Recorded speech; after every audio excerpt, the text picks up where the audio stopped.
Hi ಎಲ್ಲರಿಗೂ ನಮಸ್ಕಾರ. Welcome to my ಪೂರ್ಣ ಕನ್ನಡತಿ ಯೂಟ್ಯೂಬ್ ಚಾನಲ್. ನಾನು ಈ ವಿಡಿಯೋದಲ್ಲಿ ಸಿಂಪಲ್ ಆಗಿ ಕಡಲೆ ಪಲ್ಯನ ಹೇಗ್ ಮಾಡೋದು ಅಂತ ತಿಳಿಸ್ಕೊಡ್ತೀನಿ. ಮೊನ್ನೆ ಊರಿಂದ ಬರ್ಬೇಕಾದ್ರೆ ಕಡಲೆ ತಗೊಂಡ್ ಬಂದ್ವಿ. ವರ್ಷಕ್ಕೊಂದ್ಸಲ ತಿನ್ನೋದು. ನನಗಂತೂ ತುಂಬಾ ಇಷ್ಟ ಕಡಲೆ ಅಂತಂದ್ರೆ. ಚಿಕ್ಕ ಚಿಕ್ಕ ಪೀಸ್ ಇರೋದ್ರಿಂದ ನಾನು ಅದನ್ನ ತುರ್ಕೊಳ್ತಾ ಇದ್ದೀನಿ. ಹಾಗೆ ಏನು ಕುಡಿ ಇತ್ತಲ್ವಾ ಅದನ್ನ ನಾನು ಕುಟ್ಕೊಳ್ತಾ ಇದ್ದೀನಿ. ಇದು ಚಿಕ್ಕ ಚಿಕ್ಕದಾಗಿ ಮಾಡಿದ್ರೆ ಪಲ್ಯಕ್ಕೆ ತುಂಬಾ ಚೆನ್ನಾಗಿರುತ್ತೆ. ಹಾಗೆ ಒಂದು ಪಾತ್ರೆಯಲ್ಲಿ ನೀರನ್ನ ಕಾಯಕ್ಕೆ ಇಟ್ಕೊಬೇಕು.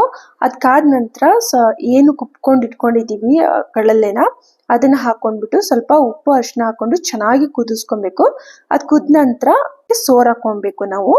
ಸೋರ್ ಹಾಕೊಂಡ ನಂತರ ನಾವು ಒಂದು ಈರುಳ್ಳಿನ ಹಾಗೆ ಹಸಿರು ಮೆಣಸಿನಕಾಯಿ ಒಂದು 5ರಿಂದ 6 ಹಾಗೆ ಗೆಜ್ಜಿಟ್ಕೊಂಡಿರೋ ಬೆಳ್ಳುಳ್ಳಿ ಬೇಕು.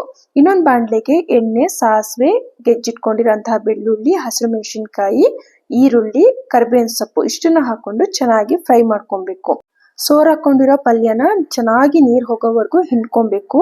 ಅದನ್ನ ಏನು ಈ ಒಗ್ಗರಣೆ ಇತ್ತಲ್ವಾ ಅದನ್ನ ಹಾಕೊಂಡು ರುಚಿಗೆ ತಕ್ಕಷ್ಟು ಉಪ್ಪು ಹಾಗೆ ಒಂದ್ ಸ್ವಲ್ಪ ಅರಿಶಿನ ಪುಡಿ, ಕೊತ್ತಂಬರಿ ಸೊಪ್ಪನ್ನ ಹಾಕೊಂಡು ಚೆನ್ನಾಗಿ ಮಿಕ್ಸ್ ಮಾಡಿದ್ರೆ ಕಡಲೆ ಪಲ್ಯ ತುಂಬಾ ಚೆನ್ನಾಗಿರುತ್ತೆ. ಹಾಸನ್ ಸೈಡ್ ಇದಕ್ಕೆ ಹುಚ್ಚೆಳ್ಳನ್ನ ಚೆನ್ನಾಗಿ ಹುರಿದು ಪುಡಿ ಮಾಡಿ ಹಾಕ್ತಾರೆ. ಅದು ತುಂಬಾ ಚೆನ್ನಾಗಿರುತ್ತೆ. ಬಟ್ ನಾವು ಇದೇ ರೀತಿ ಸಿಂಪಲ್ ಆಗಿರ್ಲಿ ಅಂತ ಮಾಡ್ಕೊಂಡಿದ್ದು. ಕಡಲೆ ಪಲ್ಯಕ್ಕೆ ತುಪ್ಪ ಹಾಕೊಂಡು ಅಕ್ಕಿ ರೊಟ್ಟಿ ಜೊತೆ ತಿಂತಾ ಇದ್ರೆ ತುಂಬಾ ಚೆನ್ನಾಗಿರುತ್ತೆ. ನಿಮ್ಗೂ ಇಷ್ಟ ಆದ್ರೆ ಈ ರೆಸಿಪಿನ ಟ್ರೈ ಮಾಡಿ. Thank you all. ಯಾರೆಲ್ಲ ಇನ್ನೂ ಚಾನಲ್ ಸಬ್ಸ್ಕ್ರೈಬ್ ಆಗಿಲ್ಲ ಸಬ್ಸ್ಕ್ರೈಬ್ ಆಗಿ.